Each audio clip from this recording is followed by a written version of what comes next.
Hello, welcome to Rants and Reviews, and today I'm going to be reviewing Steven Universe's pilot, which was posted online by Cartoon Network with 5 other pilots, but this one's confirmed to end up being on the channel soon.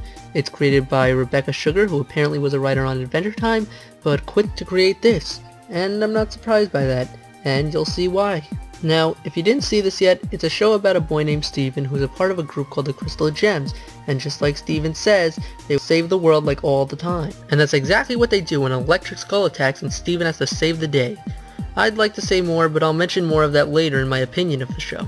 Going back to me not being surprised about a writer for Adventure Time creating this, I'll tell you why. To start, the whole Crystal Gem setup is something you probably hear in Adventure Time. But it's actually pretty interesting.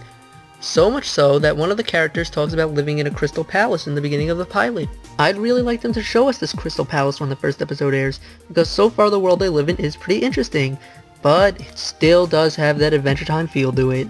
I also really like the fact that the 3 crystal gems are all female besides Steven, which is actually pretty different from most cartoons, and sounds like something you'd hear in a harem anime, but this show is just more than some dull romantic comedy.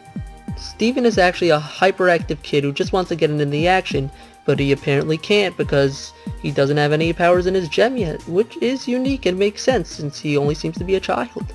So instead of using his power, he uses a magical hourglass to save the day, which makes me want to see the actual show and how Steven can end up using different techniques to save the day. And is it just me, or is it weird how they mentioned they've been protecting the hourglass for 1,000 years? It's like the magic number for adventure/fantasy shows.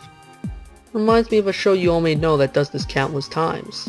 And the whole convenience store comeback bit with Steven and Lars reminds me of the kind of comedy that you'd find in Gravity Falls. Probably because it reminds me of the rivalry between Dipper and Robbie. I don't know. In conclusion, all I have to say is that the story's interesting, the characters are interesting, and I really want to see more from this show and what it has to offer. If you like this, you should check out Rebel Taxi 99's review on this and the other 5 TV pilots Cartoon Network released online.